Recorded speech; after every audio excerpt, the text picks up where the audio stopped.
What is going on, everybody? How is everyone doing today on this fine Monday morning or evening? Hell, it might be Tuesday if you're listening to this, but welcome to the Highlights Podcast. I am your host, Kevin, and it is currently Sunday night for me, and it has been quite the weekend. And I forgot my phone, so hold on about 3 seconds. Alright.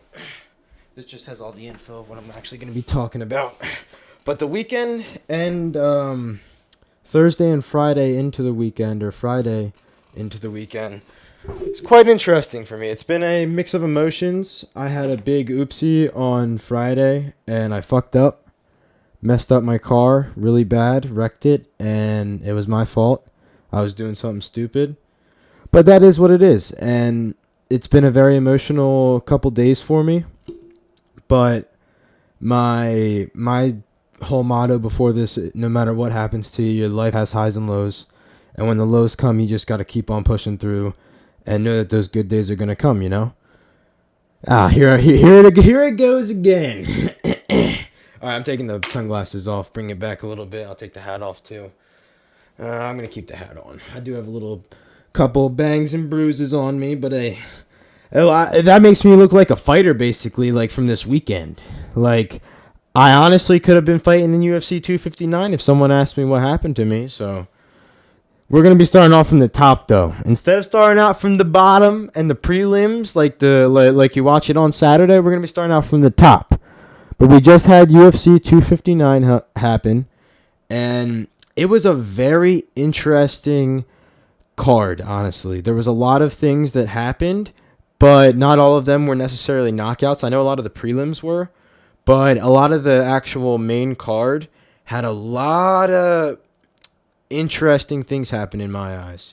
So we're going to start out from the top with Adesanya versus Blachowicz, which was the champ fight. It was honestly two really respectable guys. I think they both had respect for each other going into the fight. There wasn't any trash talk.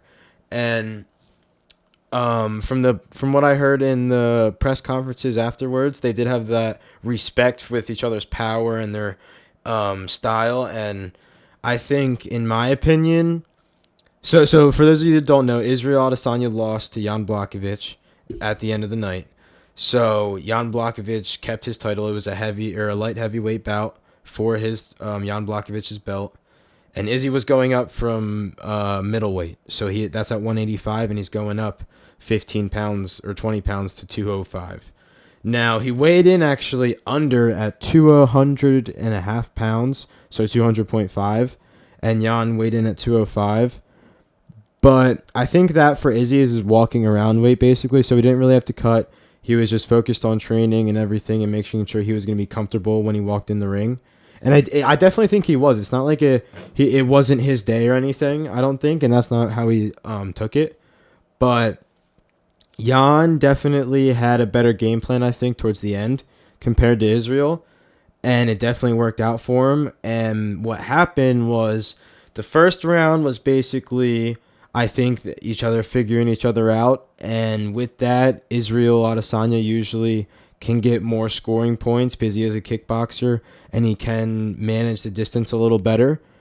And with that, I think he took the first round and the second because the second was pretty similar. They probably had a little bit more interactions and whatnot, but still all on the feet. And the third round, there was definitely a lot more bigger punches thrown and connecting. And there might have been, I think in the third round there was a takedown attempt from Jan, but Israel stood up pretty fast from it. If not, that was early in the fourth. One of the two. But the third round, I think, definitely could have went either way. And in my opinion, I think Israel definitely won the first two. The third probably could have been up for grabs. And then in the fourth and the fifth, about halfway through on the feet, Jan went for a takedown on Israel in both rounds and basically had him on the ground for a whole 2.5 minutes, basically.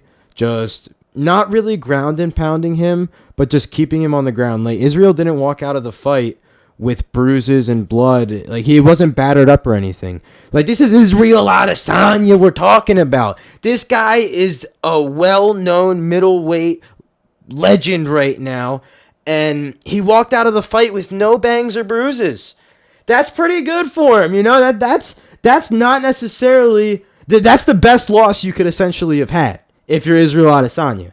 There's not many other ways that you walk out of that fight with against Jan Blockovich and you're not knocked out or have at least a couple bangs and bruises on your face, because Jan Blachowicz throws haymakers, and he was throwing them last night.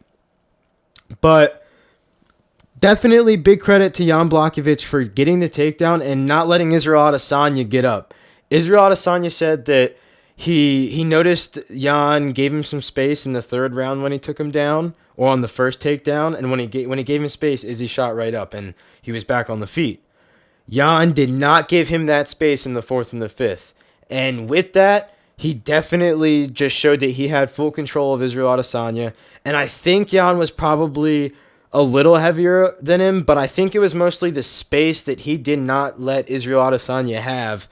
And Israel just couldn't get up. There was no space for him. Nothing that he could have done to try and get up was working. So definitely kudos to Jan for that. He definitely had that good game plan in the end. Now, in the third round, did that go to Israel or Jan? It also could be depending on if you're scoring the fight per round 10-8 or 10-9.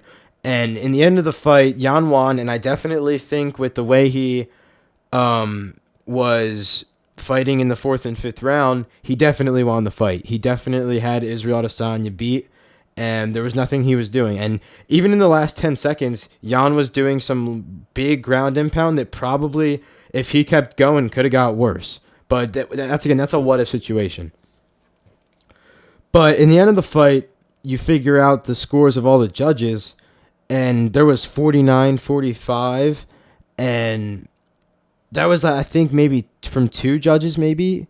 I forget exactly the exact scorings, but I know I heard a 49-45. And when you hear a 49-45, for those of you that don't know how scoring of fights work, you can basically get 10 points per round, right? So all the way up to 10. So a fighter can get 10 or 9 or 8 or 7 or 6, and the other fighter can get 10, 9, 8, 7 or 6, or all the way down to 1, obviously. And you gain points by getting more strikes and taking people down and having ground control or having top control on the ground and whatnot. But you figure out that these judges were scoring at 10-8 in some of these rounds, and a 10-8 round is basically the other person completely dominating the other person for the whole entire round, if not the whole fight, basically. And that just simply wasn't happening. Yeah, Jan had Israel Adesanya down for 2.5 minutes on the fourth and fifth round. I don't necessarily know exactly on the fourth round, but on the fifth round, definitely 2.5 minutes. And I don't necessarily, he wasn't ground and pounding. Like, Israel Adesanya wasn't extremely tired. He was still breathing well. He said his legs were fatigued, but honestly, I think if he had a sixth round, he could have kept going. But the fact that they scored it, that he was getting completely demolished, was just not true in my eyes. And Dana White is the one that brought that up to me when I saw it in that press conference, and it really was just like, wow, like, that is pretty. I know the 10-8, I heard that, and I was like, whoa, like, why? But then I don't actually necessarily know what a 10-8 round looks like, or should, because I'm not that well known into fighting and whatnot. But you hear that, and it's just, I don't think that necessarily was the best judging, but it definitely won to the right person at the end of the day. So it's more or less for the future. Let's try and make these judges' criteria a little better. But with that, we then go into the Nunes versus Megan Andres, I think her last name is. I'm not 100% on that. Let me double check that. It is Megan Anderson. I'm sorry. So Nunes versus Megan Anderson was a very quick one, basically. It was 2 minutes, and my girl, Amanda Nunes, baby, coming out with the W in the first 2 minutes with I think it was an arm bar. I'm pretty sure she could have broke her. Yeah, I'm pretty sure it was an arm bar because she had her something with her arm. It might have been some extension of some sort. And with that, don't forget to review or rate the podcast wherever you're listening it to. It always helps me and the podcast grow. And hopefully with that, you guys had a good hour or so. I think we're at like the 50-minute mark. I know this one was a little shorter, but I kind of had to wrap this one up pretty fast because I'm trying to get some good sleep for tomorrow. Just, got a lot of things to do tomorrow, basically. The week starting out, got a lot of things to figure out, and I got a stream to get to because, I got my people waiting out there for me. But with that, gonna end it here. Hopefully everyone has a great, fantastic week. I'll see you guys on Wednesday, as per usual. So the other motherfucking day. And with that, we are done, baby. Have a good one, folks.